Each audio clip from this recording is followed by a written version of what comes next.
Change in entropy தான் பார்க்க போறோம். சேஞ்ச் இன் என்ட்ரோபிக்கு என்ன ஃபார்முலா அப்படின்னு பாத்தீங்கன்னா, சேஞ்ச் இன் என்ட்ரோபிக்கு என்ன ஃபார்முலா அப்படின்னு பாத்தீங்கன்னா, நமக்கு டிஎஸ்ன்னு ரொட்டேட் பண்ணுவாங்க. DS integral of DQ by T, integral of DQ by T அப்படின்னு எடுத்துக்கலாம்.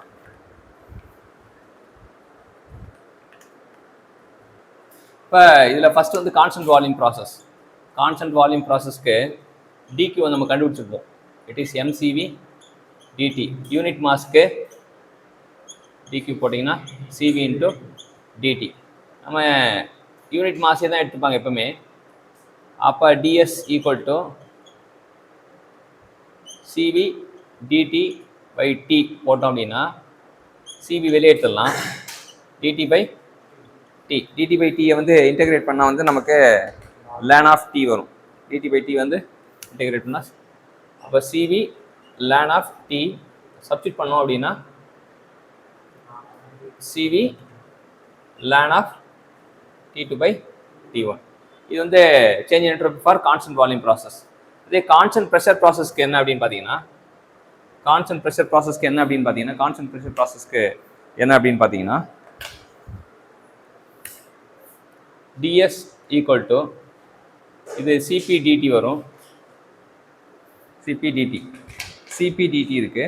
சிபிடிடி சிபியை வெளியே எடுத்தோம்னா இங்கே டிடி பை டி வரும்.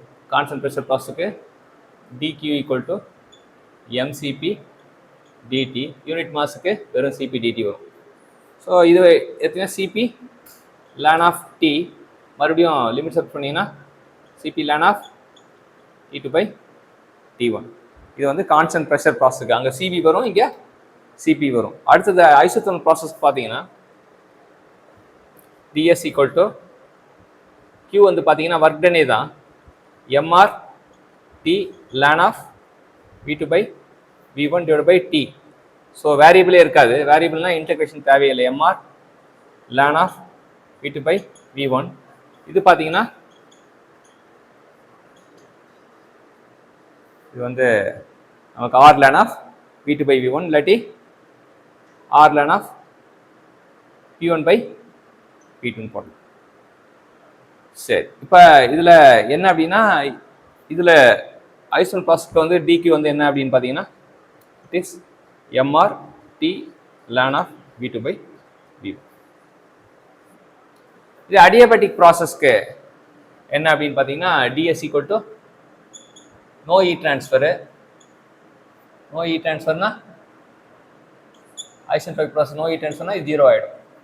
0 by t 0. So DS equal to 0. therefore S2 minus S1 equal to 0, S2 equal to S1, S equal to constant.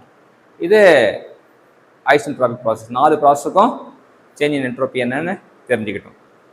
Thank you champions. இப்போ polytropic